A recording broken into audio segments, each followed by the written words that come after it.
નમસ્કાર ખેડૂત મિત્રો, તો આઈ ખેડૂત પોર્ટલ પર ખેડૂતો માટે 5 નવી યોજનાઓમાં ઓનલાઈન અરજી ફોર્મ ભરવા માટે આઈ ખેડૂત પોર્ટલ રીઓપન કરવામાં આવેલ છે, જેમાં પાકા મંડપમાં વેલાવાળા શાકભાજી માટેની સહાય, પછી ટામેટા અથવા મરચા અને બીજા અન્ય શાકભાજી માટેની ટ્રેલીઝ તેમજ કાચા મંડપ બનાવવા માટેની સહાય, ત્યાર પછી બાગાયતી પાકોની કાપણી પછી અલગ અલગ સાધનો જેવા કે કેરેટ્સ, પેકિંગ કરવાના સાધનો તેમજ બીજા અન્ય સાધનો માટેની સહાય, તેમજ પ્લાસ્ટિક કેરેટ્સ અને ઇલેક્ટ્રિક વજન કાંટાની ખરીદી માટેની સહાય અને પ્રોસેસિંગના સાધનો એટલે કે બાગાયતી પાકની કાપણી થયા પછી તેને થ્રેશરમાં કાઢીને પછી દાણા અલગ કરીને ક્લીનિંગ અને ગ્રેડિંગ કરવા માટે જે સાધનો વપરાય છે તેના માટે પણ સહાય આપવામાં આવે છે।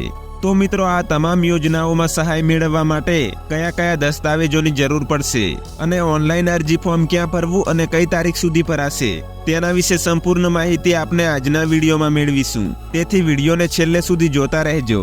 અને તે પહેલા જો મિત્રો તમે અમારી ચેનલમાં નવા હોવ તો આ ચેનલને સબસ્ક્રાઇબ કરી લેજો, જેથી આવી જ ખેડૂતો માટે આવનાર કોઈ પણ સરકારી યોજનાઓ વિશેની માહિતી તમને મળી રહે। તો ચાલો મિત્રો, વિડીયોની શરૂઆત કરીએ। સૌથી પહેલા મિત્રો આપણે વાત કરી લઈશું પ્રોસેસિંગના સાધનો માટેની યોજના વિશે। આ યોજનામાં ખેડૂતોને પાકની કાપણી થયા પછી અલગ અલગ રીતે પાકની છટણી કરવા માટે ગ્રેડિંગ મશીન તથા સોર્ટિંગ ટેબલ જેવા સાધનોની ખરીદી માટે સહાય આપવામાં આવે છે। તો મિત્રો, આ યોજનામાં અનુસૂચિત જાતિ, અનુસૂચિત જનજાતિ અને સામાન્ય વર્ગના ખેડૂતો સહાય મેળવી શકે છે। જેમાં મળવાપાત્ર સહાય વિશે વાત કરીએ તો સામાન્ય કેટેગરીના ખેડૂતો માટે આ યોજનામાં યુનિટ કોસ્ટ છે તે ₹6 લાખ છે, એટલે કે તમારે ઓછામાં ઓછા ₹6 લાખની કિંમતના સાધનોની ખરીદી કરવાની રહેશે, જેની સામે થયેલ ખર્ચના 25% રકમ અથવા તો ₹1,50,000 આ બેમાંથી જે રકમ ઓછી હોય તે રકમ સહાય તરીકે મળવાપાત્ર થશે।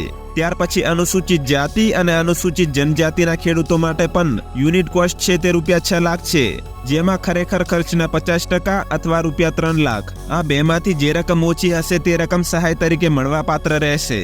હવે મિત્રો, આ યોજનામાં સહાય મેળવવા માટે ખેડૂતોએ ઓનલાઈન અરજી ફોર્મ ભરવાનું રહેશે। તારીખ 3 જાન્યુઆરી 2026 સુધીમાં તમારે ઓનલાઈન અરજી ફોર્મ ભરી દેવાનું રહેશે। જ્યારે તમારી અરજી મંજૂર કરવામાં આવે તે પછી તમારે અરજી પ્રિન્ટ સાથે તમામ ડોક્યુમેન્ટ જોડીને તમારા તાલુકામાં આવેલી ખેતીવાડી વિભાગની કચેરીમાં જમા કરાવવાના રહેશે। હવે મિત્રો, કયા કયા ડોક્યુમેન્ટ આપવાના છે તો કે ઓનલાઈન કરેલ અરજીની પ્રિન્ટ, લાભાર્થીની સહી સાથે જમીનની વિગતમાં 7, 12 અને 8ની નકલ, આધાર કાર્ડની નકલ, SC અને ST કેટેગરીના ખેડૂતો માટે જાતિનું પ્રમાણપત્ર અને જો લાભાર્થી દિવ્યાંગ હોય તો તેના માટે દિવ્યાંગતાનું પ્રમાણપત્ર, ત્યાર પછી બેંક પાસબુકની પ્રથમ પાનાની નકલ અથવા તો રદ કરેલ ચેક, તેમજ સંયુક્ત ખાતેદાર હોય તેવા કિસ્સામાં અન્ય ખેડૂતોનું સંમતિ પત્રક અને તમે જે સાધનની ખરીદી કરો છો તેનું ઓરિજિનલ બિલ અને તે સાધન સામગ્રી સાથે લાભાર્થીનો ફોટો। તો મિત્રો, આટલા ડોક્યુમેન્ટ તમારે અરજી પ્રિન્ટ સાથે જોડીને ખેતીવાડી વિભાગની કચેરીમાં આપવાના રહેશે। ત્યાર પછી મિત્રો, વજન કાંટા તથા પ્લાસ્ટિક કેરેટ સહાય યોજના વિશે વાત કરીએ તો આ યોજનામાં ખેડૂતોને પાકની કાપણી થયા પછી અનાજ ભરવા તેમજ વજન કરવા માટે પ્લાસ્ટિકની કેરેટ્સ અને ઇલેક્ટ્રિક વજન કાંટો ખરીદવા માટે સહાય આપવામાં આવે છે, જેમાં સામાન્ય કેટેગરીના ખેડૂતોને 50% સહાયની રકમ અથવા ₹5,000 આ બેમાંથી જે રકમ ઓછી હોય તે રકમ સહાય તરીકે મળવાપાત્ર થશે। જ્યારે અનુસૂચિત જાતિ અને અનુસૂચિત જનજાતિના ખેડૂતોને ખરેખર થયેલ ખર્ચના 75% રકમ અથવા ₹7,500 આ બેમાંથી જે રકમ ઓછી હશે તે રકમ સહાય તરીકે મળવાપાત્ર રહેશે। હવે મિત્રો, ડોક્યુમેન્ટ વિશે વાત કરીએ તો અગાઉ જે ડોક્યુમેન્ટ વિશે વાત કરી એ જ ડોક્યુમેન્ટ આ યોજના માટે પણ લાગુ પડશે।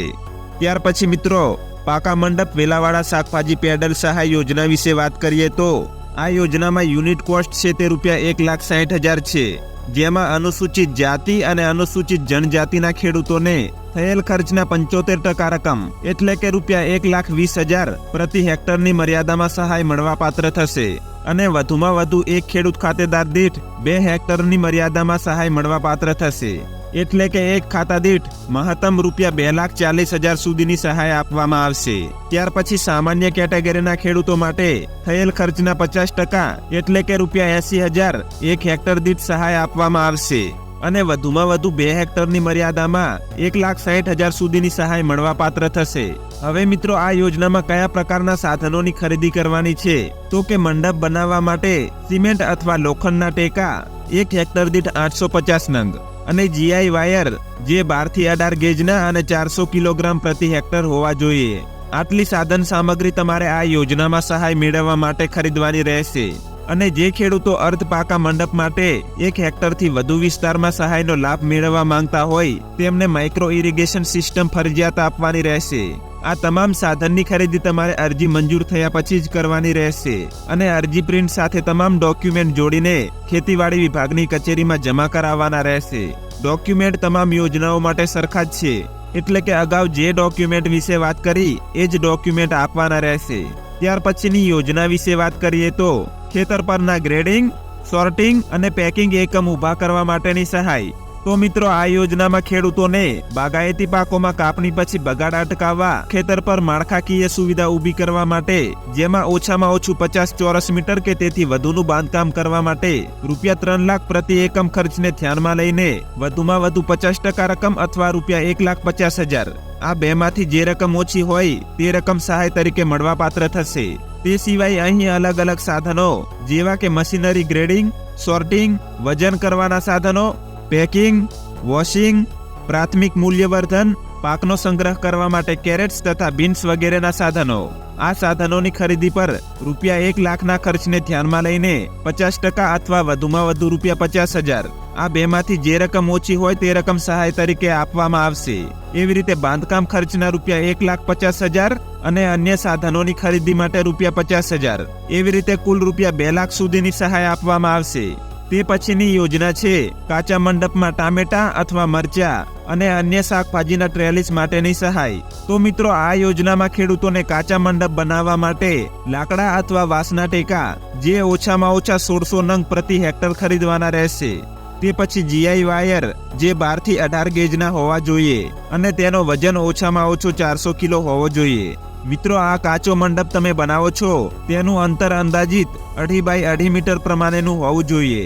હવે મિત્રો, અહીં એક ખાતા દીઠ 0.10 થી 2 હેક્ટરના વિસ્તારની મર્યાદામાં સહાય મળવાપાત્ર રહેશે અને સામાન્ય વર્ગના જે ખેડૂતો 1 હેક્ટરથી વધુ વિસ્તારમાં આ સહાયનો લાભ મેળવવા માંગતા હોય તેમની પાસે માઇક્રો ઇરિગેશન સિસ્ટમ ફરજિયાત હોવી જોઈએ. હવે મિત્રો, આ યોજનામાં મળવાપાત્ર સહાય વિશે વાત કરીએ તો યુનિટ કોસ્ટ છે તે ₹52,000 પ્રતિ હેક્ટર છે, જેમાં સામાન્ય કેટેગરીના ખેડૂતોને થયેલ ખર્ચના 50% રકમ એટલે કે ₹26,000ની સહાય 1 હેક્ટર દીઠ મળવાપાત્ર રહેશે અને અહીં એક ખાતા દીઠ વધુમાં વધુ 2 હેક્ટરની મર્યાદામાં સહાય આપવામાં આવશે. એટલે કે સામાન્ય કેટેગરીના ખેડૂતોને વધુમાં વધુ ₹52,000ની મર્યાદામાં સહાય મળવાપાત્ર થશે. ત્યાર પછી એસસી અને એસટી કેટેગરીના ખેડૂતોને ખરેખર ખર્ચના 75% મુજબ વધુમાં વધુ ₹39,000 1 હેક્ટર દીઠ સહાય આપવામાં આવશે અને મહત્તમ 2 હેક્ટરની મર્યાદામાં ₹78,000 સુધીની સહાય મળવાપાત્ર રહેશે. હવે મિત્રો, આ તમામ યોજનાઓમાં તમારે સહાય મેળવવી હોય તો 3 જાન્યુઆરી 2026 સુધીમાં ઓનલાઈન અરજી ફોર્મ ભરી દેવાનું રહેશે અને ઓનલાઈન અરજી ફોર્મ છે તે આઈ ખેડૂતની વેબસાઇટ પર જ ભરવાનું છે. તો મિત્રો, આવી રીતે આઈ ખેડૂત પોર્ટલની ખેડૂતો માટે અલગ અલગ 5 યોજનાઓમાં અરજી ફોર્મ શરૂ કરવામાં આવેલ છે. જો મિત્રો તમને યોજના વિશે કોઈ મૂંઝવણ હોય તો કમેન્ટ બોક્સમાં જણાવી શકો છો અને જો વિડીયો ઉપયોગી લાગ્યો હોય તો વિડીયોને લાઈક કરજો અને ચેનલમાં નવા હોવ તો ચેનલને સબસ્ક્રાઇબ કરી લેજો. તો ફરી મળીશું મિત્રો એક નવા વિડીયોમાં.